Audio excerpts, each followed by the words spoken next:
Selamat datang di podcast Ask Coach, bertanya kepada Coach. Oke, kali ini kita sudah kehadiran kembali Coach Dimas. Coach Dimas, how are you today? Hey, good bro. Oke, good. You good? I'm good. Today Episode 2 ya? Episode 2, oke. Nah, kita udah sampai di episode 2. Yang belum nonton episode Gimana episode 1? Masih agak canggung. Yang belum nonton episode 1 udah kita upload ya? Ya. Udah kita upload, Di boleh Kampung dicek Bahasa di TV. channel Kampung Bahasa TV. Oke, kali ini kita nggak akan lama-lama kali Coach ya. Kali ini kita nggak akan lama-lama. Hari ini kita mau bahas sedikit, Apa judul kita nih? belajar bahasa Inggris. Tapi banyak orang yang berpikir belajar bahasa Inggris itu mahal, keluar duit, rugi, mendingan ditabung, mendingan buat jajan, buat belanja atau apa. Jadi bisa balik modal nggak sih gitu ya? Itu mungkin bisa bahas ke situ sekarang. Oh gitu yang kita bahas ya. Oke. Jadi pertanyaannya adalah belajar bahasa Inggris itu balik modal nggak sih? Ya, Gitu kali ya. Oke, ini to the point aja sama pengalaman saya pribadi dulu. Betul. Jadi ketika pertama kali saya belajar bahasa Inggris itu di Jakarta, dalam arti kursus bayar ya. Khusus bayar. Pertama kali kita sebut belajar tuh karena kita bayar. Iya. Itu di Jakarta, di BBC Jakarta. Waktu itu saya nggak punya uang, tapi dibayarin om. Itu biayanya kalau nggak salah sekitar 200, nggak nyampe 300.000, 200 sekian Per month. per bulan. Per month. Nah, saya cuman les waktu itu mungkin sampai 2-3 bulan, karena di bulan ketiga saya udah diangkat jadi asisten coach, asisten guru di sana. Nah, kita bisa bayangin dari uang yang saya keluarin, atau bukan saya, mamang saya keluarin, yang waktu itu mungkin sebulan ya anggaplah 300.000 ya, dibulatkan, berarti 1 juta. Sampai hidup saya hari ini, itu udah menghasilkan puluhan juta, ratusan juta, bahkan miliaran. Dari modal yang Dari modal. Jadi ngeluarin uang les bahasa Inggris itu beda sama kayak makan. Ya. Beda sama kayak barang yang kita beli. Kita beli handphone nih, ya kan? Ya. Beli handphone harganya 2 juta. Besok kalau kita jual 2 juta enggak? Bisa jadi turun. Turun, ya kan? Beli mobil juga sama, turun.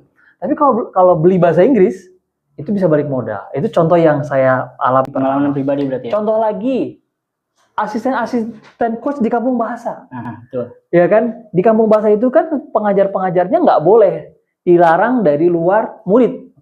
Jadi misalkan dari murid dulu. semua dari murid, wajib. Jadi nggak boleh ada orang yang bukan siapa-siapa tiba-tiba ngelamar saya mau jadi coach gitu kan. Mau itu sarjana atau apapun. Nggak bisa. Dia mau S3 tuh, saya S3 bahasa Inggris nggak ada urusan. Iya. Karena saya mendirikan kampung bahasa itu dengan hati, dengan riset. Jadi orang-orangnya itu harus, semua prosesnya harus menjadi nol lagi. Harus menjadi murid. Nah mereka, kebanyakan kan rata-rata alumni-alumni kita adalah kelas dewasa kan? Ya, dan mereka belajar pasti bayar dong. Ya. Akhirnya mereka jadi asisten kan? Setelah mereka belajar, itu memang pilihan hidup mereka. Ya. Ada yang mau mengamalkan ilmunya, ada yang enggak. Ada yang juga jadi full coach, ada yang jadi part-time coach gitu kan? Freelance gitu kan. Tapi kalau kita bicara tentang belajar bahasa Inggris lalu akhirnya ngajar bahasa Inggris, kan akhirnya setelah menjadi asisten coach kan jadi dapat duit gitu kan, dapat uang.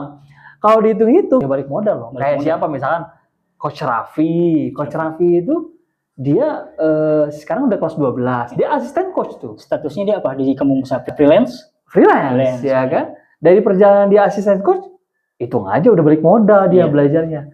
Ya kan, dia bayar nggak nyampe 2 juta. Tapi udah balik modal. Siapa lagi? Banyak asisten coach. Pokoknya semua asisten coach di kampung bahasa yang jalur profesional, jalur bayar, itu balik modal. Nah, itu masih sekolah bisa menghasilkan duit. Mau mahasiswa, mau yang udah kerja gitu kan. Meskipun kita sebutnya sebagai duit tambahan. Ya kan? Itu konsep dari yang real hari ini. Begitupun juga dengan orang tua siswa yang hari ini ngelesin ke kita, ke kampung bahasa. Bayar 100.000, 200.000, 300.000, berapapun bayarnya akan menjadi investasi yang balik di masa depan ya. Karena tadi kampung bahasa adalah tempat belajar. Ilmu berarti investasinya leher ke atas, Bro. Karena kan ada investasi leher ke bawah. Apa tuh? Kalau kita belanja berarti jajan ya kan, kayak gitu. Jadi kalau belajar bahasa Inggris itu balik modal nggak sih? Wah, balik banget.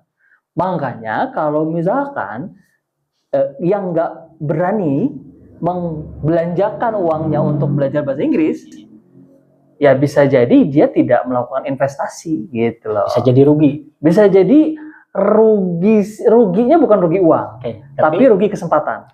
Artinya nanti ada satu momentum terus nggak siap, udah. Makanya ayolah investasi leher ke atas. Leher ke atas itu kan kita bicaranya kepala ya, berarti ilmu, pikiran.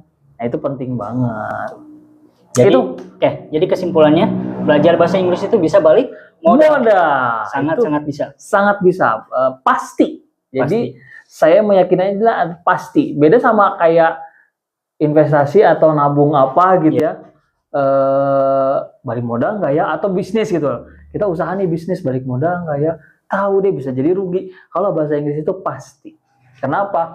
Karena kalau investasi sama ilmu itu selain mendapatkan secara nominal bisa balik lagi, tapi secara amal kebaikannya juga dapat. Bayangin coba, ketika dapat coaches nih ya, para pelatih dari murid, dia belajar berjuang, final test, terus dia lulus, dia memutuskan ada yang jadi full coach, ada yang jadi part time coach, tapi setelah itu amalnya kepakai kan, disebarkan lagi ke murid.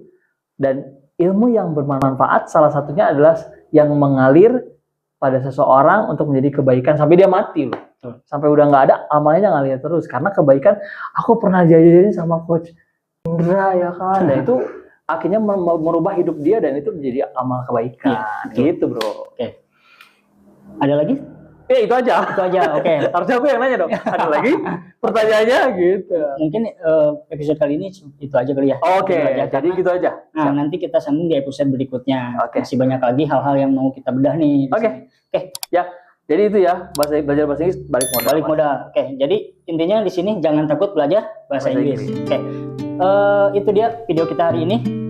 Jangan lupa follow Instagram kita, TikTok Kampung Bahasa, Instagram Kampung Bahasa, subscribe dan share video ini ke teman-teman kalian kalau bermanfaat. Kalau menurut kamu bermanfaat. Oke. See you episode berikutnya ya guys. See you. Thank you coach. Thank you bro.